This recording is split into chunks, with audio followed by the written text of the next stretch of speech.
मागील 45 ते 50 वर्षापासून बुलढाणा विधानसभा मतदारसंघामध्ये महिला उमेदवार या ठिकाणी उभी राहिली नाही किंवा या ठिकाणी निवडूनही आले नाही। मात्र यावेळेला जयश्रीताई शेळके यांच्या रूपाने या ठिकाणी बुलढाणा मतदारसंघामध्ये उमेदवारी मागण्यासाठी या ठिकाणी तयार आहेत आणि निवडणूक लढण्यासाठी सुद्धा या ठिकाणी तयार आहेत। स्वतः जयश्रीताई शेळके आपल्या सोबत आहेत।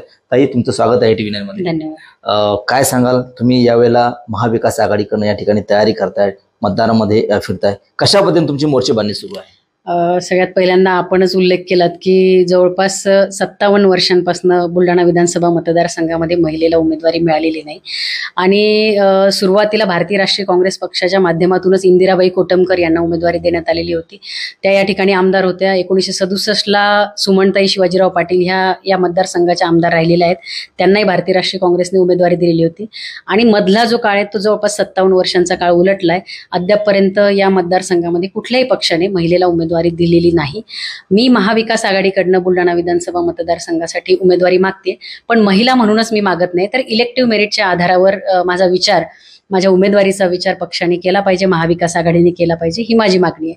आणि मागच्या अनेक वर्षांपासून या भागामध्ये जवळपास 15-20 वर्षापासून सामाजिक राजकीय क्षेत्रामध्ये मी कार्यरत आहे। त्यामुळे कामाच्या आधारावर माझ्या उमेदवारीचा विचार झाला पाहिजे असं निश्चितच वाटतं। आणि बुलढाणा विधानसभा मतदारसंघामध्ये तुम्ही मतदारासमोर सामोरं जात असताना कुठले विकासाचे मुद्दे घेऊन सामोरं जाणार तुम्ही? एक लक्षात घ्या, अनेक महत्त्वाचे मुद्दे आहेत बुलढाणा विधानसभा मतदारसंघामध्ये। अजूनही मोताळा तालुक्यामध्ये MIDC झालेली नाही, जी अनेक वर्षांपासूनची मागणी आहे।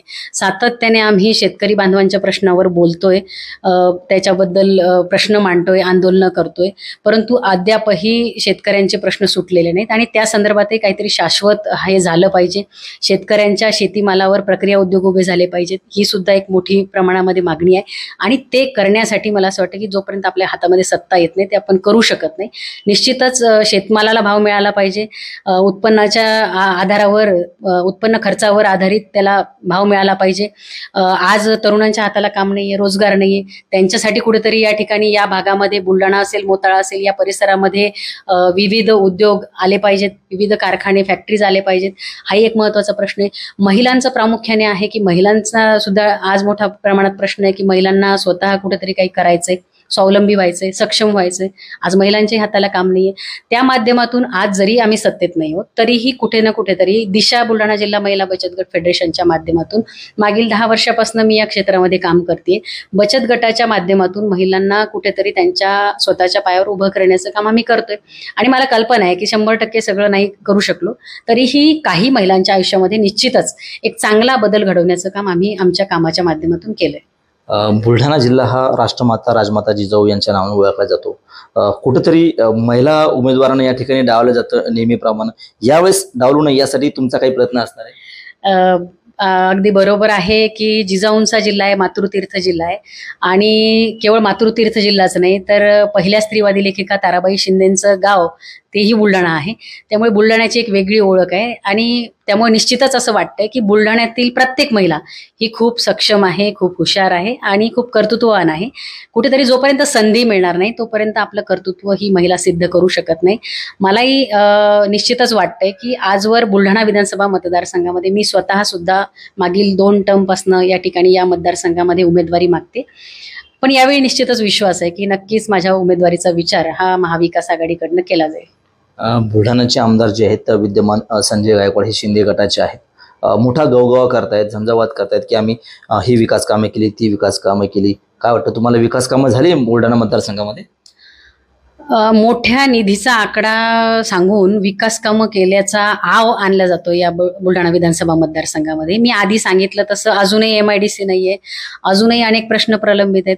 मुख्यमंत्र्यांचा अलीकडे दौरा होऊन गेला, पण मुख्यमंत्री बुलढाणा शहरामध्ये येऊन गेल्यानंतर बुलढाणा शहरासाठी किंवा बुलढाणा विधानसभा मतदारसंघासाठी किंवा बुलढाणा जिल्ह्यासाठी कुठलीही नवीन घोषणा, कुठलंही नवीन काही प्रोजेक्टची घोषणा मुख्यमंत्र्यांनी या दौऱ्यामध्ये केली नाही।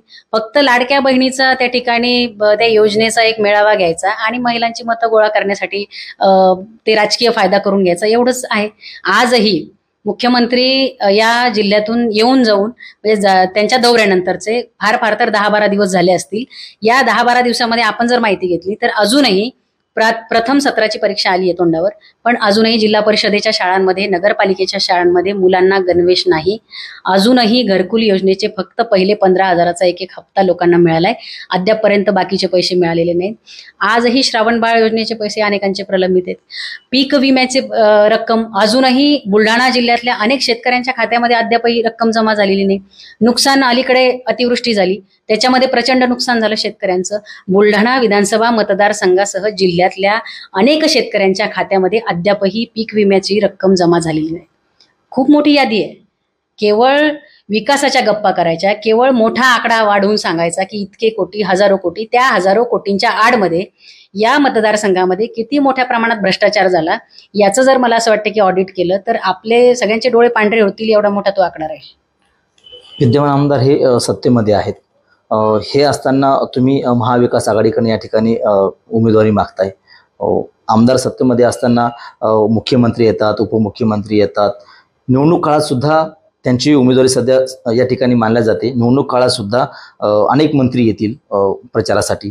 तुमचा टिकाव कसा लागू शकतो? मला असं वाटतं की हे मंत्री, मुख्यमंत्री हे कितीही जरी आले तरीही शेवटी जनता ही त्याच्यामध्ये शेवटी अंतिम निर्णय हा जनतेने घ्यायचा असतो, मतदारांनी घ्यायचा असतो. आणि बुलढाणा विधानसभा मतदारसंघातील जनता, बुलढाणा तालुका असेल किंवा मोताळा तालुका असेल, इथली जनता अतिशय सुज्ञ आहे, हुशार आहे. आणि या जनतेने 5 वर्षामध्ये अनुभव घेतलाय. इथे जी काही दडपशाही आहे, इथे जी काही गुंडशाही आहे, इथे ज्या पद्धतीने दादागिरी केली जाते, ज्या पद्धतीने लोकांचा, सर्वसामान्यांचा आवाज दाबण्याचा प्रयत्न होतोय, ते सगळं लक्षात घेता इथला मतदार आणि इथली जनताच त्याच्यामध्ये माझ्यासोबत राहील आणि इथली जनताच त्यांना त्यांची जागा दाखवून देईल. तुम्ही म्हणताय की मी महाविकास आघाडीकडे या ठिकाणी लढणार आहे या मतदारसंघामध्ये. मात्र ही जागा जी आहे, महाविकास आघाडीची जागा, ही उद्धव ठाकरे गटाची आहे. त्यावर तुम्ही दावा करताय. मला असं वाटतं की हा खूप वरिष्ठ पातळीवरचा हा प्रश्न आहे. त्याच्याबद्दल मी काही भाष्य करणं योग्य होणार नाही, कारण भारतीय राष्ट्रीय काँग्रेस ही या ठिकाणी जागा मागते. उद्धव ठाकरेंचा शिवसेना पक्षही या जागेवर दावा करतोय आणि राष्ट्रवादी काँग्रेस पक्ष, शरद पवार साहेबांचा, तोही महाविकास आघाडीमध्ये आहे. परंतु मुळात जागा वाटपामध्ये ही जागा कोणाला जाते ते अद्यापही समोर आलेलं नाही. निश्चितच महाविकास आघाडीतून कुठल्याही पक्षाला जरी जागा गेली तरीही महाविकास आघाडी म्हणून लढण्यासाठी माझी पूर्णपणे तयारी आणि त्या दृष्टीने आम्ही प्रयत्न करतो. अशी ही एक चर्चा सुरू आहे मतदारसंघामध्ये की जयश्रीताई शेळके ह्या कुठल्याही परिस्थितीमध्ये निवडणूक लढणार आहेत आणि ही जागा शिवसेनेकडे असल्यामुळं जयश्रीताई शेळके ह्या शिवसेनेकडनं प्रयत्न करतात, अशी चर्चा सुरू आहे. एक लक्ष द्या, मी आधीच सांगितलं की मी महाविकास आघाडीचे उमेदवार म्हणून या मतदारसंघामध्ये उमेदवारी मागते. त्याच्यामुळे शिवसेना किंवा राष्ट्रवादी किंवा काँग्रेस हा प्रश्नच उद्भवत नाही. महाविकास आघाडी म्हणून ज्या कुठल्याही पक्षाला वरिष्ठ लोक हे तिन्ही पक्ष मिळून ठरवतील, तिन्ही पक्षाचे वरिष्ठ नेते ठरवतील, ज्या कुठल्या पक्षाची उमेदवारी मिळेल त्या पक्षावर लढण्याची तयारी आहे. तुमची शेवटचा प्रश्न आहे, तुमची तयारी मतदारसंघामध्ये लढण्याची आहे. काय वाटतं, जनता तुम्हाला निवडून देईल, विश्वास आहे तुम्हाला? मला नक्कीच विश्वास आहे की या बुलढाणा विधानसभा मतदारसंघातले जनतेला आता खरं म्हणजे बदलाची गरज आहे. या बुलढाणा विधानसभा मतदारसंघातील जनता सुज्ञ आहे आणि आम्हाला शांतता हवी आहे, आम्हाला कायदा सुव्यवस्था हवी आहे. आम्हाला या ठिकाणी कुठलीही तानाशाही नको, हुकुमशाही नको, गुंडशाही नको. शांतताप्रिय लोक बुलढाणा शहरातले आहेत. त्याच्यामुळे नक्कीच जनता माझ्या उमेदवारीचा विचार करेल असा मला ठाम विश्वास आहे. नक्कीच. तर या होत्या काँग्रेसच्या नेत्या जयश्रीताई शेळके. पक्षाने जर का उमेदवारी दिली आणि जनतेने या ठिकाणी निवडून दिल्याशिवाय किंवा निवडून येणार असा या ठिकाणी त्यांचा विश्वास आहे. कॅमेरामन निलेश देशमुखसह गणेश सोळंकी, TV9 मराठी, बुलढाणा.